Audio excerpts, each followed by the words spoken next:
Assalamualaikum warahmatullahi wabarakatuh. Waalaikumsalam.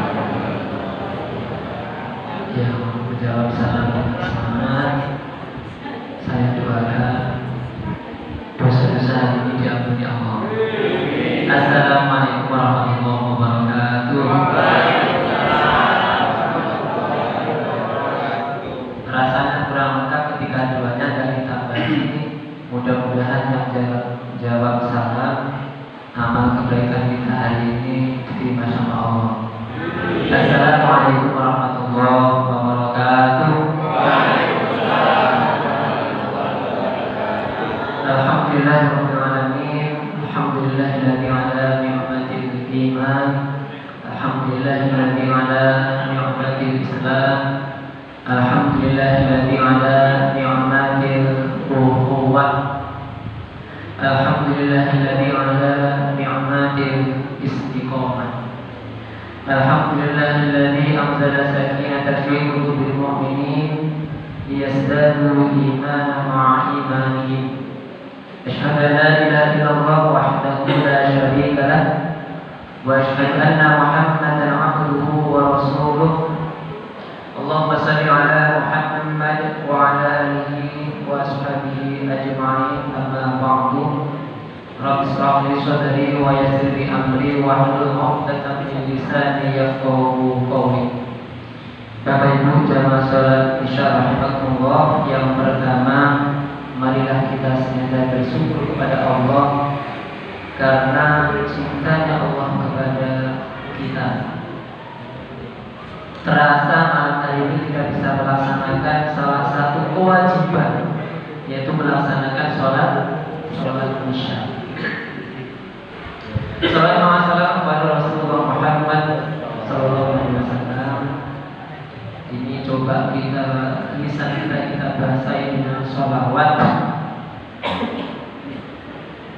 dengan harapan yang nanti mendapatkan pertolongan dari baginda Rasulullah Muhammad SAW. Bapak Ibu jamaah salat Isya rahimakumullah, ini enggak perlu saya baca, sambut kelihatan ya.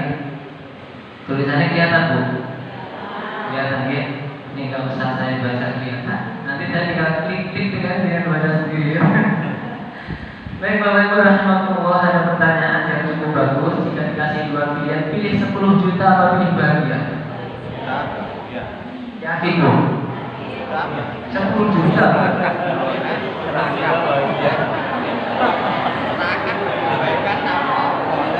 Pakai 10 juta Bu. Naik kamu 100 juta atau pilih bahagia?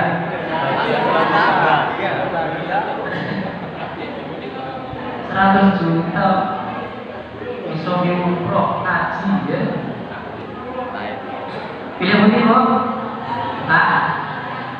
Bahagia 1 miliar. Pertanyaan saya kayak sopo. Yang baik Bapak Ibu rahimahullah.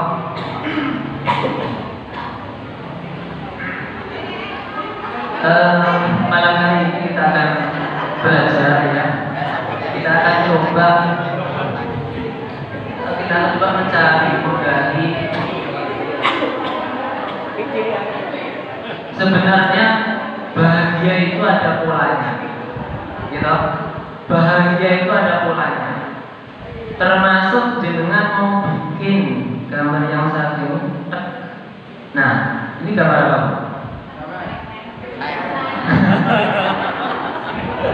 Ya. Ini ada pertanyaan dengan jawab bareng-bareng. Ini gambar tengkleng. Setuju? Setuju Bro? Setuju. Gambar tengkleng. Ada yang berbeda berapa? Gambar cewek Pak. Iya. Ini gambar tengkleng. Orang bikin resep, bikin tengkleng itu ada polanya, ya. Masak tengkleng itu ada polanya. Yang pertama harus ada apa itu? Tengkleng nih mesti ada gitu. Orang tengkleng nih, orang mesti tadi tengkleng ya. Ini gambar tengkleng ya. Nah, yang kedua. Ini ada yang langganan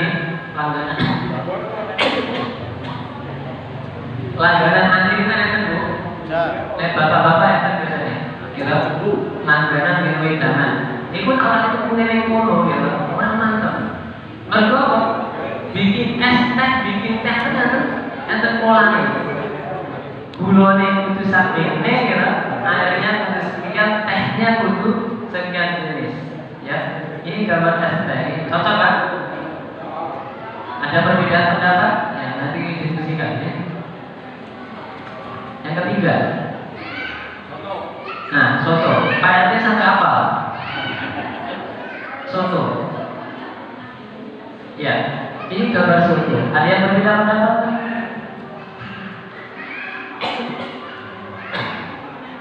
Atau yang mengatakan ini rawon, ini pecel? Kalau nggak salah, ini pasti kan namanya soto yang model seperti ini. Sepertinya sama, ya. Yang kadang dijaga di teras masjid, ya. Atau kalau bapak-bapak soto royong, soto, ya. Ini gambar soto. Tata kue. Memang nanti itu belum ada, ya. Saya belum makan. Nah, Bapak Ibu rahimahullah, dari ketiga gambar ini apa yang sama dari ketiganya? Coba jenengan cari. Apa?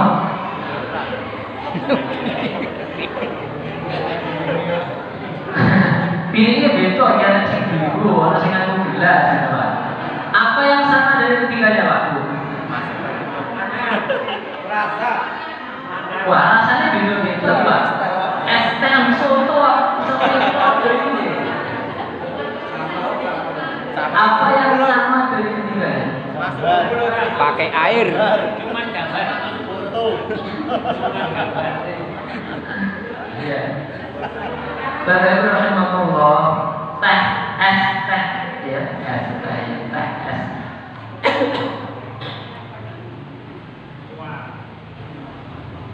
Resepnya,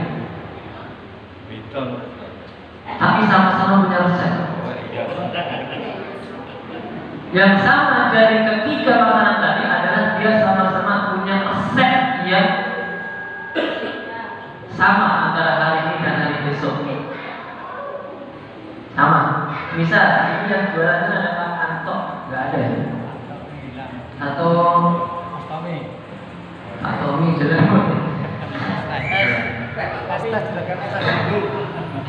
Dengan yang jualan hari ini misalnya jualan makan, biasanya si garamnya saya itu coba hari ini coba terus sinut ya. Besok pelanggan kabur. Itu di Bali ada namanya soto Bogil. Kira mengapa dia sangat legendaris itu? Karena resepnya terjaga. Jadi jualan tahun 2010 sama 2023 nih sama rasanya. Resepnya sama-sama memiliki resep. Soto jadi enak karena resepnya enak. Es teh bisa mantap ya karena resepnya banyak tak baca apa ya. Tengkleng bisa nyas karena resepnya jos. Pertanyaannya, sudahkah hidup panjenengan, hidup kita memiliki pola atau memiliki resep untuk menuju bahagia? Jangankan hari ini aktivitas kita berbeda dengan hari esok. Jangankan bisa jadi pola kita hari ini, hidup kita berbeda dengan pola hidup kita seminggu kemudian. Hari ini kita coba taat kepada Allah, hari esok coba maksiat dikit-dikit ke maksiat. Kalau kita tidak memiliki pola untuk mencapai hidup bahagia itu rasanya berat. Panjenengan kalau tidak punya resep yang khas untuk menciptakan makanan yang enak, bahkan itu legendaris, berat. Dengan mau jualan kuliner, kalau nggak memiliki resep yang mantap dan itu dijaga sampai turun-turun, itu nggak bertahan lama. Sama hidup kita, ketika kita coba mau desain hidup bahagia selalu setiap harinya, tapi kalau kita nggak punya pola dalam menjalani hidup, bisa jadi hari ini kita tersenyum, besok kita tertawa terbahak-bahak, besoknya kita merenung dari pagi sampai subuh. Artinya apa? Marah, sedih, menyesal, mengeluh. Tapi berbeda ketika orang itu memiliki pola hidup bahagia, mau kondisi punya uang atau mau kondisi punya uang banyak tetap bahagia. Punya uang mau kondisi punya uang 100 juta atau 1 miliar tetap bahagia. Mau gak punya uang atau punya uang 10.000 tetap bahagia ketika memiliki pola hidup bahagia atau memiliki resep hidup bahagia. Pertanyaannya, apakah terlalu bahagia hidup kita hari ini? Bagaimana dengan hidup kita? Apakah terlalu bahagia hari ini? Atau setengah bahagia? Atau belas bahagia? Esok nesu awan sore, sore mencucu itu bumi si mantap. Esok balik terus seperti itu. Atau serba susah. Pagi susah, ada ketemu tombol insik gitu. Lihatin duit mobil, kok duitnya main pesawat misalnya. Bisa ketemu tetangganya. Atau sebaliknya, tetangganya punya rumah bagus, kalau rumah gua mau merasa susah sedunia. Udah merasa susah, wes akhirnya pasrah. Pertanyaan, apakah sudah siap diantar ke dalam tanah hidup kita? Fisik kita ini. Bapak Ibu rahimahullah. Ya, maukah hidup kita selalu bahagia? Maukah hidup kita selalu bahagia, Bu? Maukah menghadapi anak-anak kita yang cerewetnya memang betul tetap bahagia? Maukah bapak-bapak yang sok rezekinya oke, rezekinya sidik tetap bahagia? Maukah diutang tetap bahagia? Maukah bujuni murid tetap mancing, ya? Di belakang sopir truk lagi, bujuni murid tetap mancing. Ya? Maukah hidup kita selalu bahagia? Maka dari itu malam hari ini ya kurang lebih 15 menit ke depan ya, saya akan berbagi resep hidup bahagia. Ini gambarannya yang apa, Bu? Naik gunung ya. Ini di titik tertinggi. Ya, ini orang naik gunung sampai di puncaknya.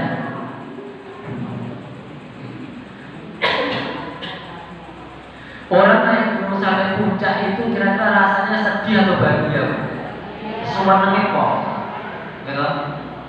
Bok kita ini cipil kancane semua iso. Ternyata dia bisa. Itu wis permasalahannya kayak paling pintar, paling kuat. Itu mengapa? Pernah naik gunung? Ya orang belum. Tapi saya pernah mendapatkan cerita dari teman-teman dia itu memang suka dari gunung. Bahkan sudah nggak pernah umat gunung di Jawa itu ditaklukkan bahasanya. Menaklukkan gunung Semeru, Merapi, Lawu, sampai yang tinggi di Jawa Timur itu Gunung Semeru ya, Gunung Bromo. Dan taklukkan, memang bahagianya luar biasa. Bapak Ibu rahimahullah, mengapa orang naik gunung itu ketika sampai puncaknya dia bahagia? Ternyata ada resep yang dia lalui, ada pola yang harus dia lalui. Ya.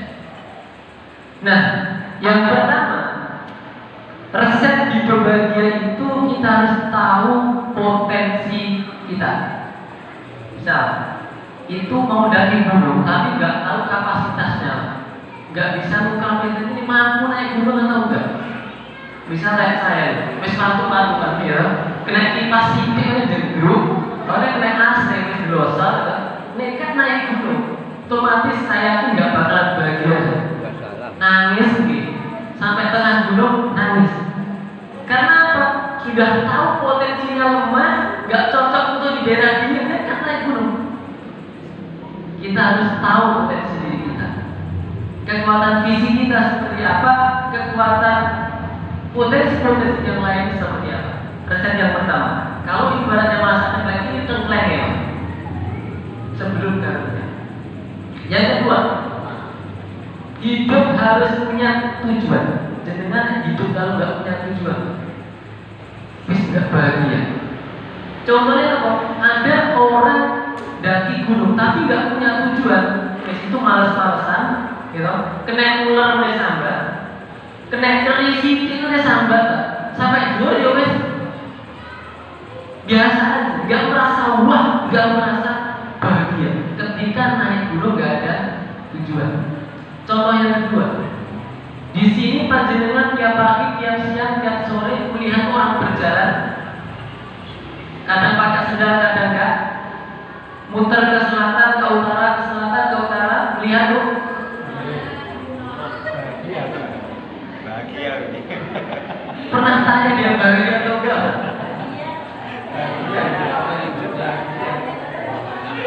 Pernah kita konfirmasi ke orangnya?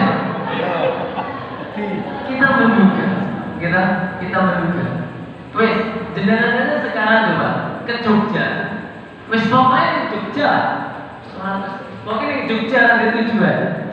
Sampai sana ngapain kira-kira? Bingung orang ada tujuan. Gak berbahagia sama sekali ketika gak punya tujuan. Selanjutnya harus punya pedal gas. Hidup kalau gak punya pedal gasnya, wes orang bahagia. Punya pedal rem dan semua kondisi wajib baik. Artinya apa? Kita memahami potensi diri kita ini baik.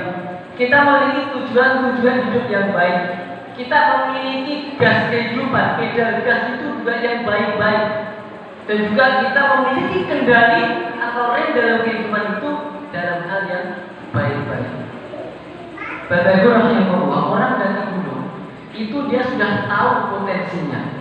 Dia kuat, kakinya kuat, nafas kuat, orang di penyakit jantung apa penyakit asma. Orang di asma naik gunung enggak ada.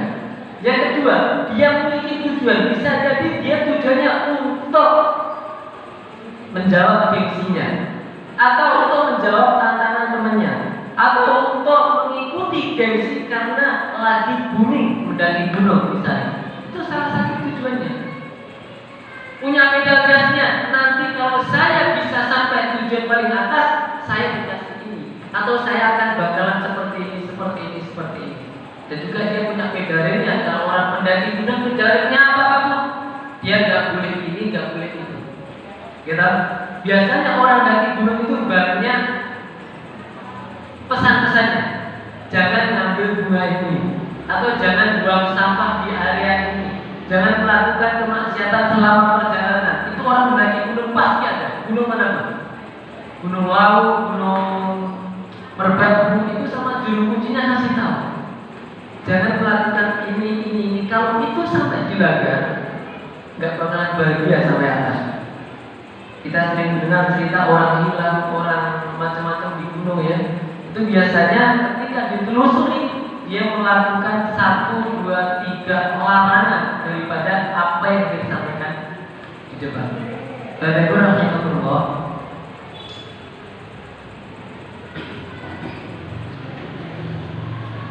nah ini kita bahas satu persatu potensi manusia.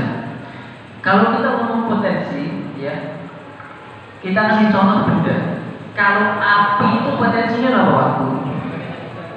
Api panas membakar. Kalau pisau potensinya apa? Pisau tajam memotong ya. Kemudian kalau air potensinya apa? Dingin membasahi ya. Itu potensi. Kalau lampu potensinya ya menerangi. Pertanyaan, kalau manusia potensinya apa? Potensi dunia itu apa? Oke, harus tahu potensinya kita.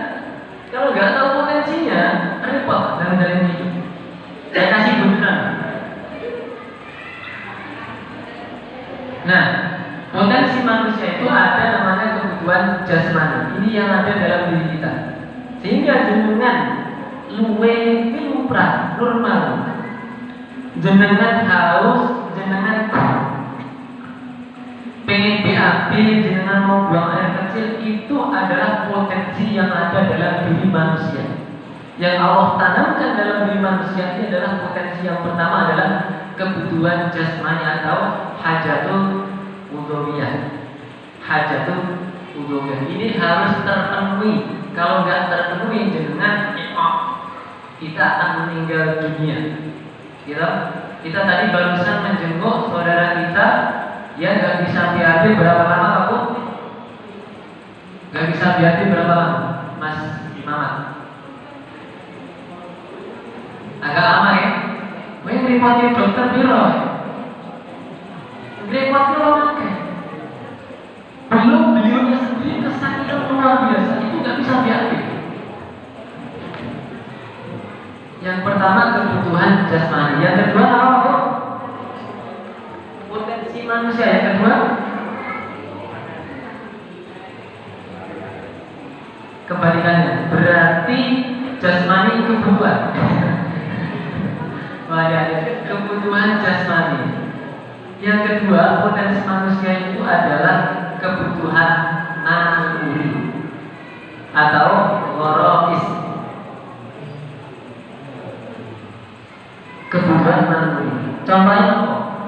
Waduh. Ya. Nah, kebutuhan jasmani itu adalah bentuknya. Kalau dari api itu panas, kalau disuruh tajam memotong, kalau air itu dingin, maka dalam manusia potensi yang pertama adalah kebutuhan jasmani, yaitu rasa lapar. Hasil itu adalah apa yang sudah tertanam sebagaimana panasnya api. Yang kedua kebutuhan naluri. Naluri dalam tubuh kita, tubuh panjenengan itu ada 3. Naluri ada 3, yaitu gharizatul ta'ayyun, yang kedua gharizatul baqa, yang ketiga gharizatul nam, yaitu naluri beragama, yang kedua naluri mempertahankan diri, yang ketiga naluri melanjutkan keturunan. Ini semua manusia punya, semua manusia memiliki. Seperti Allah menanamkan panas ke dalam api, sama juga Allah menanamkan naluri ini kepada kita. Bapak Ibu yang dirahmati Allah Subhanahu wa taala, inilah potensi-potensi yang ada dalam diri kita. Ini adalah potensi-potensi yang ada dalam tubuh kita. Sehingga naluri beragama itu bentuknya apa, Mas? Bentuknya apa? Naluri beragama itu adalah bentuknya setiap manusia itu pasti memiliki yang namanya mensucikan sesuatu. Itu fitrah. Sehingga kita nggak heran ketika orang dahulu kita dapat cerita, dia itu ada yang menyembah batu, menyembah pohon, menyembah yang macam apa. Secara fitrah manusia itu merasa rendah dan merasa ada sesuatu yang besar. Contoh yang lain, jangan kalau pernah melihat film-film barat, orang ateis itu, ketika melihat sesuatu yang buah, dia akan mengatakan, oh my god. Dia orang ateis. Paling minimal dia akan berkata, wow, keren. Itu adalah wujud dari naluri beragama atau gharizatul ta'ayyun. Yang kedua, naluri mempertahankan diri.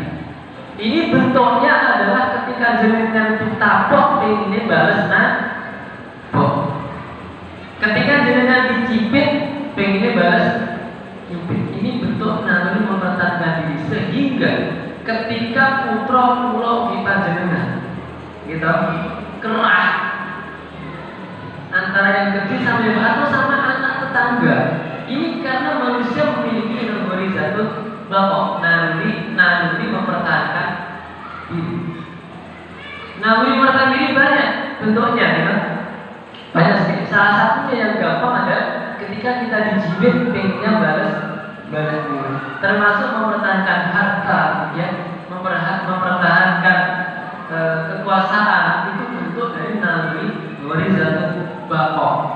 Pas diskusi nggak mau mendengarkan pendapat orang lain, pengennya ide dipakai, itu bentuk naluri gharizatul bakok. Enak ngomong dari ngiyilan itu bentuk naluri gharizatul bakok. Dan yang ketiga, naluri melanjutkan keturunan. Ini rasa cinta, rasa kasih sayang dengan ke putra, rasa kasih sayang dengan ke suami ke istri. Kalau Mas Imam misalnya ke temannya yang perempuan, bentar lagi Mas ya. Insyaallah. Sudah ada. Tapi belum dikasih nama. Baru ada undangan. Itu bentuk dari melanjutkan keturunan. Gharizatul nal. Sehingga tidak salah orang suka dengan tetangganya ya, orang suka dengan temannya, orang suka dengan itu nggak salah, karena fitrah manusia sama Allah tanamkan ke dalam manusia rasa kasih dan sayang itu seperti Allah menanamkan api panas ke dalam api. Ini potensi manusia. Yang kedua, tujuan manusia. Ya Allah, pada materi itu 21 sekali. Ini baru sedikit. Yang kedua, tujuan hidup manusia. Apa tujuan hidup manusia? Apa tujuan hidup kita? Nopo Bu? Tujuan hidup nopo?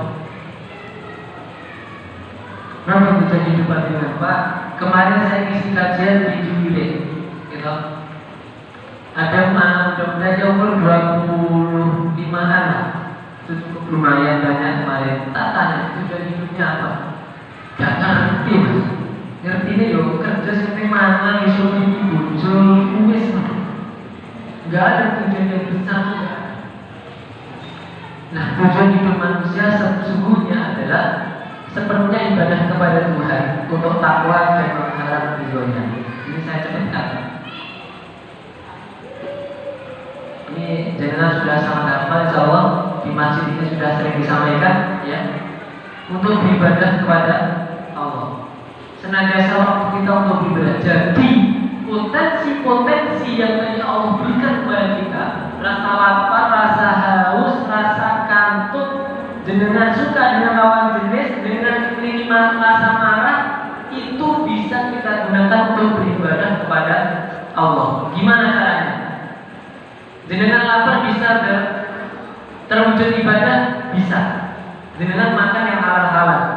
Terus niatnya untuk menyiapkan diri untuk beribadah kepada Allah.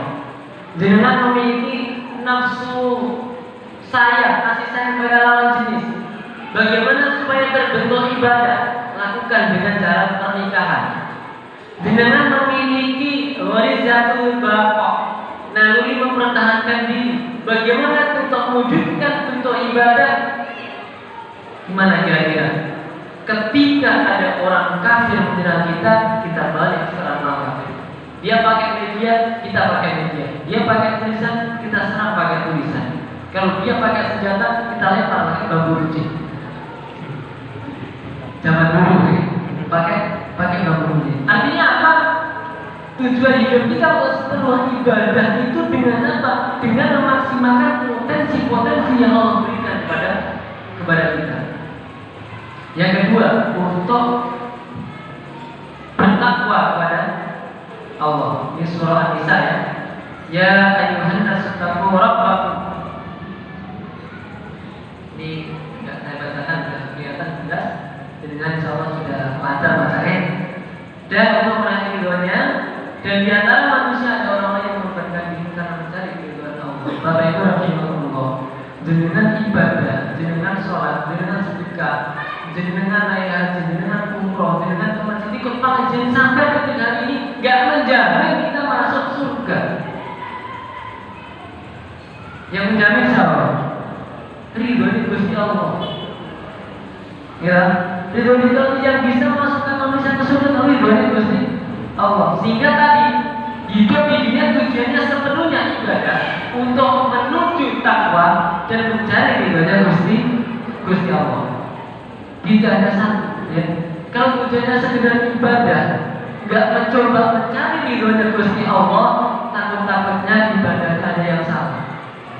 Dan sekarang kita minta ridhonya Gusti Allah untuk kita rindu kepada kita untuk kembali ke surganya Allah Subhanahu wa Ta'ala. Tadi potensi sudah, yang kedua tujuan hidup sudah, Yang ketiga, gas hidup manusia itu apa sesungguhnya?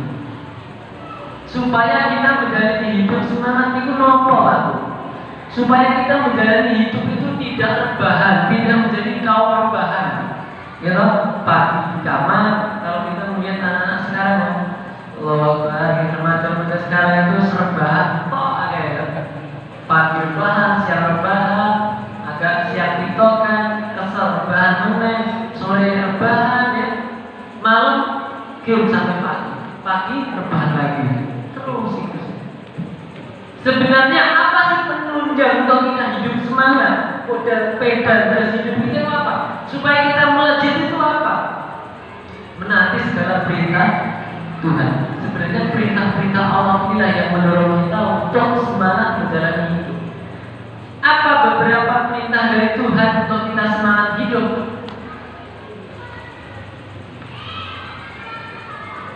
Contohnya, mengapa jenengan rajin ke masjid?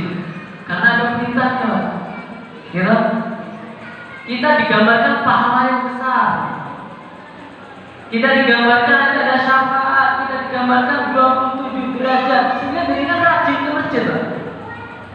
Nah, bukan ada perintah dari Gusti Allah, gak ada informasi nanti balas sekian. Saya yakin jenengan pengen rebahan.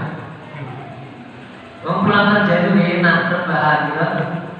Apalagi ada jendela, ada kipas anginnya, sepoi-sepoi gitu ya. Rumahnya mewah, mepet sawah, gitu ya. Enak banget. Mengapa jenengan di mana? Dorongannya kan perintah Gusti Allah. Yang kedua, ini adalah hadis terkait dengan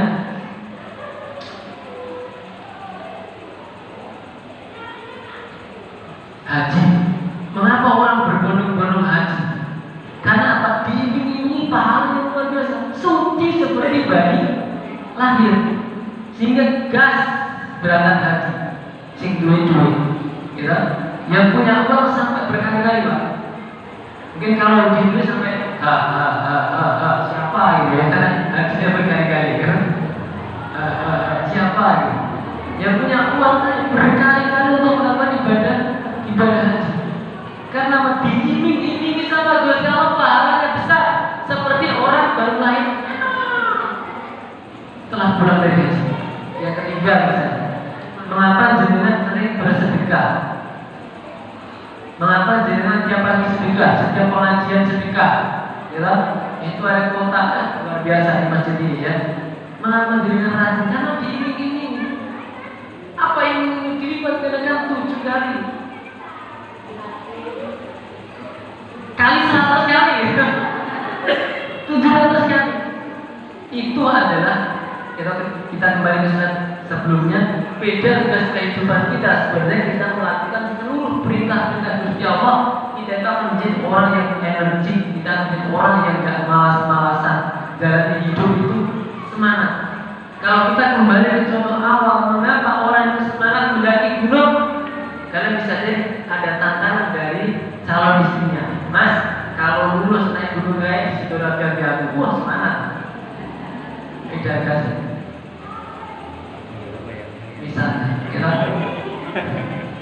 Misalnya, atau tadi kalau sampai ke puncak Merapi, sampai bisa mengambil foto kawannya, tak kasih apa saja, harta sekian, wah itu semangat. Itu adalah pedal gas.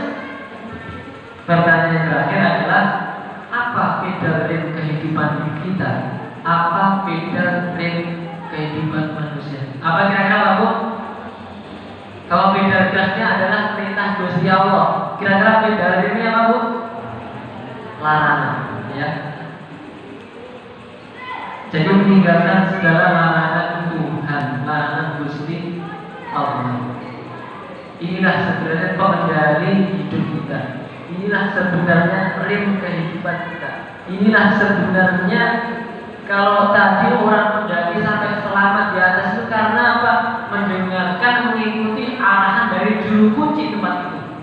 Remnya, Mas, ojo nglakoni ini, Mas, ojo nglakoni ini.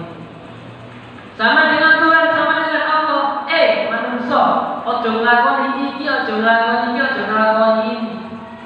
Yang menjadi masalah itu gak cuma 3 larangannya, banyak. Kita dari pagi mulai itu sudah ada larangan. Kita sampai tidur, sampai mulai lagi. Itu seluruh waktu kita 24 jam itu diwarnai dengan larangan-larangan Gusti Allah. Di sisi yang lain ada perintah-perintah dari Gusti Allah. Contoh larangan yang bisa nilai hidup kita. Ini larangan untuk syirik. Ya, dengan ada yang melakukan kesyirikan, ternyata apa? Sama enggak ada. Kenapa ada larangannya? Ada larangannya.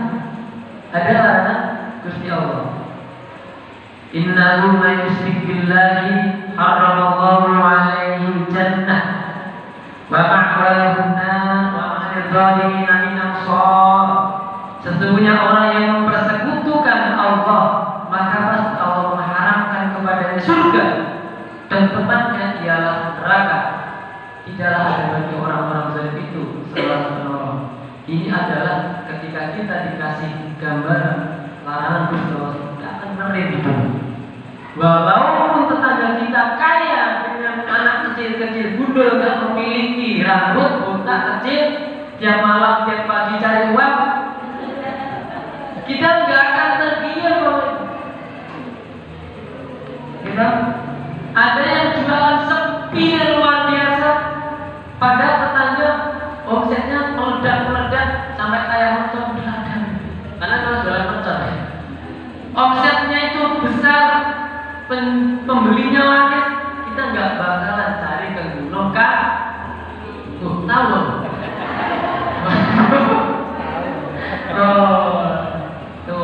Kalau lagi guys ya, itu sudah tahu gunung kami. Gak bakalan datang ke gunung kami. Kita tahu kita bisa meren kalau ini perjalanan kehidupan kita untuk bisa terjaga, untuk menuju hidup yang bahagia. Yang selanjutnya, ini larangan riba. Dari riwayat lain, Sunan Ibnu Majah dari Abu Hurairah, Rasulullah menyampaikan, "Ar-riba sab'una hubban, aisaruha." Tidak kelihatan dari sini, Pak. Dua. Yes. Kelihatan, Pak. Tadi serang saya baca. Tali, Pak. Artinya apa? Kita riba itu ada 70 dosa. Yang paling ringan seperti seorang anak berzina dengan, ini akan keren kita, akan kirim bapak ibu, akan kirim pasien untuk tidak mengambil riba. Riba itu seperti apa? Mungkin saya bahas lain kesempatan. Yang ketiga, coba ngeri loh. Yang ketiga, kita akan kata larangan berdoa. Inilah yang memerintah juga untuk melakukan yang atau tidak melakukan itu karena larangan berdoa. Jangan tidak melakukan hadis yang ketiga itu. Insya Allah hadis ini nggak ada. Ya. Tapi di luar sana luar biasa. Di luar sana luar biasa. Termasuk di pulau saya itu udah luar biasa. Hadis riwayat Bukhari. Mari mau saya cantumkan hadisnya, tapi kebalik tulisan baik. Arti riwayat. Pezina akan menyebutkan diri dalam azab di akhirat, di dalam sebuah itu api neraka yang matanya sempit dan baunya. Ini satu hadis yang menyinggung terkait dengan bagaimana balasan sebagai seorang pembuat. Dan dengan masih banyak hadis yang lain yang menggambarkan nanti itu seperti apa di neraka itu luar biasa. Bapak Ibu rahimahullah, inilah pegangan kehidupan kita untuk menuju hidup bahagia. Seperti orang mau naik gunung, ya, itu nggak boleh melakukan ini itu, inilah kehidupan kita. Pertanyaannya yang menjadi pertanyaannya adalah masalahnya Gusti Allah itu melarang nggak cuma 3 hal. Gitu? Kalau cuma 3 hal ini mungkin ringan bagi kita. Tapi yang masalah Allah itu melarang itu banyak sekali larangan. untuk tidak berkhawat, untuk tidak menyakiti orang lain, tidak merasa ditanggani, tidak nyokok, tidak nyampuk tanah tonggone ya, apalagi saudaranya, keluarganya, tanah sak jengkal ya, apa digeser-geser, geser sore geser. Alhamdulillah. Itu ada ramai Pak di kantor. Padahal kasih singgih tak diuwen ya orang udah. Bapak-bapak Rasulullah, inilah beda daripada rem kehidupan. Aduh.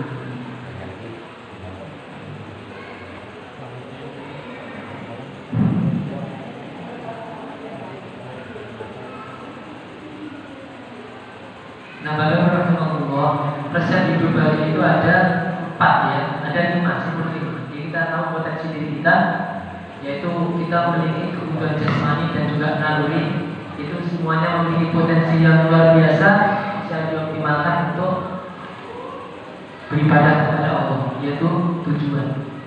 Kita punya potensi, kita punya tujuan hidup, dan kita punya beda dalam hidup. Kita tahu perintah-perintah Gusti Allah dan juga bagaimana gambaran pahalanya. Kita memiliki beda rem kehidupan. Kita tahu larangan Gusti Allah, bahayanya seperti apa, hukumannya seperti apa, dan semua kondisi baik. Ya. Artinya apa? Kalau ringin jenengan pakai motor, ringin ngeblok, ringin macam-macam, gak enak. Jenengan pakai motor gasnya berdua loh, dan pergi nih Pak Yusdi kira. Dan makan oleh Pak Yusdi. Dengan punya kendaraan nggak normal, semuanya nggak baik, semuanya pecah loh di belakang Inggris dan bandara Inggris. Kamu lihat bensin orang nggak cukup bensin. Kita punya motor, nah kita punya hidup, ya kita hidup itu memiliki resep bahagia itu seperti ini adalah beberapa yang saya dapatkan dari beberapa buku gitu ya. Saya coba ramu, resep hidup ternyata seperti ini. Seperti bilang memasak itu garamnya semene, dan lainnya semene, anilnya sekian, motornya sama ini, jadilah masakan teklek, semuanya. Benar-benar. Nah, tuh pertanyaan maukah anak-anak kecil kita itu hidup bahagia, dewasanya bahagia, dan juga tuanya bahagia, tua sampai bahagia sampai tua, dan mati masuk surga. Ini jawab, kalau nggak mau ya wes. Tadi gasnya dua, ini dua, kita wes rasa diri dua, waktu kita esok ngidul, malam kita ngidul meneng, ngalor meneng, kita lebih kesel di dua ya. Luar biasa ya. Gak punya tujuan ya. Jadi nanti nanti masuk kita ya udah jelas tujuannya. Bisa jadi ditanya di depan rumah saya, di depan ditanya itu berbeda tujuannya. Karena gak jelas. Kalau tadi tujuan hidup seorang muslim harus jelas. Sepenuhnya beribadah untuk menuju takwa dan mencari ridhonya Gusti Allah. Mau kecil bahagia, dewasa bahagia, atau bahagia mati masuk surga? Jangan jawab, jaga ya. Pengen dengan Allah Subhanahu wa Ta'ala.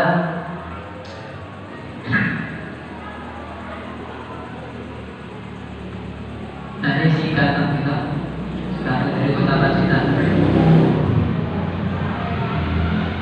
Resep hidup bahagia sudah saya kasih ya. Cukup sekian dan terima kasih kita. Setengah jam gak kerasa, itu gak banyak.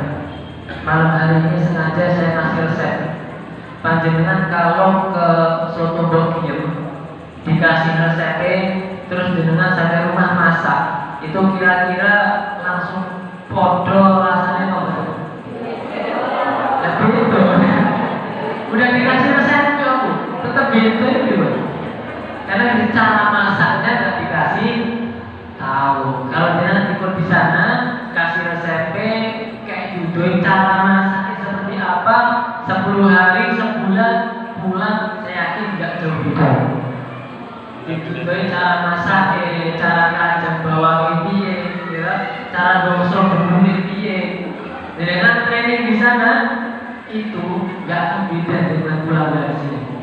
Kita buktinya dia nggak cuma satu tempat, dia ada berbagai tempat, rasanya sama.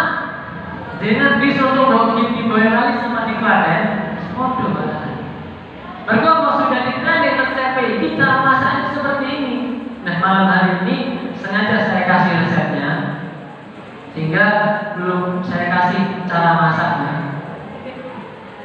Harapannya ada waktu yang lain untuk bisa berbagi bagaimana meramu resep tadi, sehingga jenengan diulok untuk menjalani hidup ini bisa betul-betul bahagia. Anak nangis yo bahagia, duit sidik yo bahagia, apa duit akeh, luwih bahagia.